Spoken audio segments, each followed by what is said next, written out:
Welcome to Countouts. In this lesson, we're going to be looking at make or buy decisions. So we're going to go through an example where we are going to determine the financial advantage or disadvantage of making a decision, whether to make or buy. This is choosing the best alternative to make or buy the goods from external suppliers.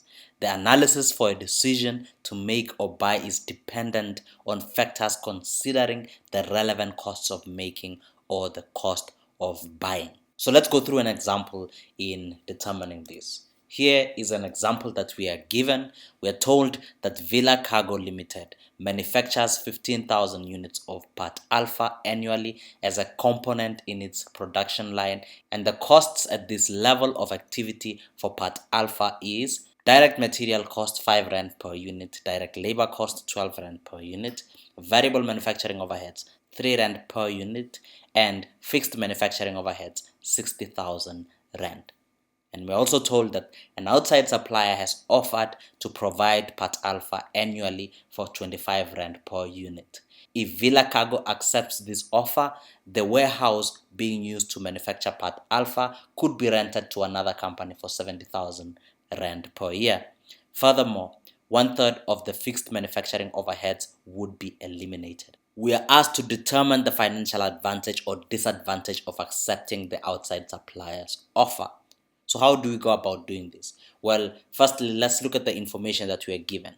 We are given the costs for making part alpha. This is the cost of the company or of Villa Cargo manufacturing part alpha internally. So if they are to manufacture it themselves, these are the costs that they are incurring. But they have an offer from an outside supplier who said that they will sell this part to Villa Cargo for 25 Rand per unit. And if this offer is accepted, that means the facility it's currently using to manufacture part alpha could be rented out to another company for 70,000 Rand because it would not need it.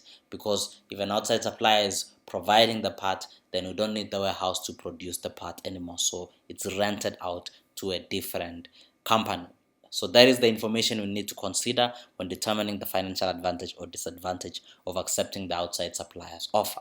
So for us to determine this, we have to calculate the costs of making versus the costs of buying and see which one will be a financially viable option or which one will be cheaper for us to do. So firstly, let's calculate the cost of making, but it's very important to pay attention to what we are taking into account.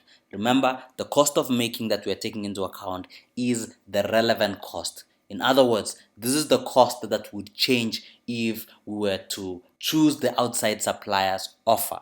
Now, for instance, direct material cost. Obviously, direct material cost, we only incur it for every unit that we are producing. So if we are not going to produce and we're going to take the supplier's offer, we're going to save the entire 5 Rand per unit. And we're going to take the 5 Rand per unit multiplied by the 15,000 units to see how much we would save on making by choosing the supplier's offer. So I hope it's made sense. We're only taking the relevant costs here, and you'll see shortly what I mean by that. So direct material cost is 5 Rand times 15,000 units, and it gives us 75,000 Rand. That is how much the direct material cost is. And that is relevant because if we were to choose the outside supplier's offer, then we would not be spending the 75,000 Rand for direct material.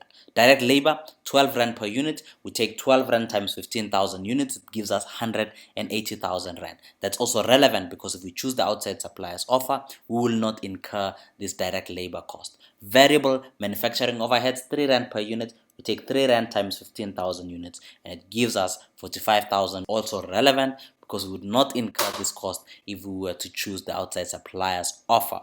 Fixed manufacturing costs, we have 60,000 Rand. But you have to pay careful attention here to the details that we're given. We're told that furthermore, 1/3 of the fixed manufacturing overheads would be eliminated. So if 1/3 of the fixed manufacturing overheads would be eliminated, that 1/3 is the relevant cost, not the other 2/3. Why am I saying that? Because whether you are going to make or you are going to accept the outside supplier's offer, the 2/3 of the fixed manufacturing overheads will still be incurred. So that is a cost that will not change regardless of the decision. So that one is not relevant. The only relevant one is the 1/3 of the fixed manufacturing overheads. And it's important that you understand that, because if a cost is going to change if I choose another decision, that is a relevant cost. If it does not change if I choose one of the two decisions, that is not a relevant cost. So the only one which is relevant here is the 1/3 of fixed manufacturing overheads, which would be eliminated if we were to accept the outside supplier's offer. So for the fixed manufacturing overheads, we're going to take the 60,000 rand times 1 divided by 3. That is 1/3, and it gives us an amount of 20,000 rand. That is the relevant cost of making. Alright, now that we have all the costs down, we just get the total cost, which is 320,000 rand. Now, if we were not given the information regarding another company renting our warehouse, that would be where we end. But we're told that if Villa Cargo accepts this offer, the warehouse being used to manufacture part alpha could be rented to another company for 70,000 rand per year. That 70,000 rand is also relevant because it's a cost that is dependent on the decision that we take. If we were to accept the outside supplier's offer, then we would be able to rent this to another company. But if we choose to make the product ourselves, or to make part alpha ourselves, then we will be losing on this 70,000 rand that we could be getting by renting out to the facility. So it's a relevant cost as well. So the total cost of making that is relevant is 320,000 rand, but we also have to add the opportunity cost that we are losing on.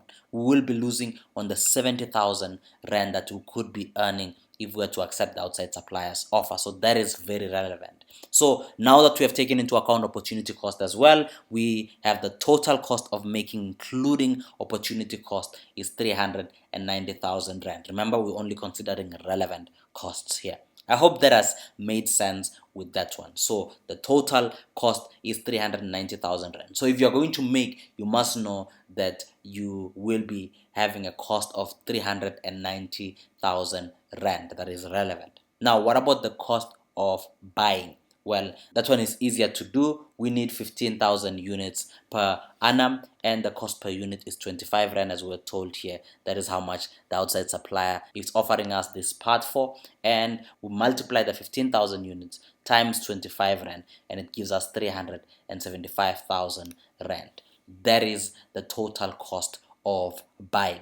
Now that we have the two costs, we have the cost of making, which is 390,000 rand, and we have the cost of buying, which is 375,000 rand. We can compare the two and we see what is the financial advantage or disadvantage of accepting the outside supplier's offer. And here we go. The financial advantage of accepting the outside supplier's offer is 390,000 rand for making minus the 375,000 rand for buying, and gives us 15,000 rand. That means that if we were to accept the outside supplier's offer, we would be saving 15,000 rand.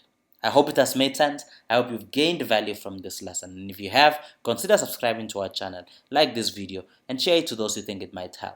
We also provide one-on-one lessons at reasonable rates. You'll find more information on our website, countats.com. You'll find the link in the description below, as well as our email address where you can also contact us. Till next time, cheers.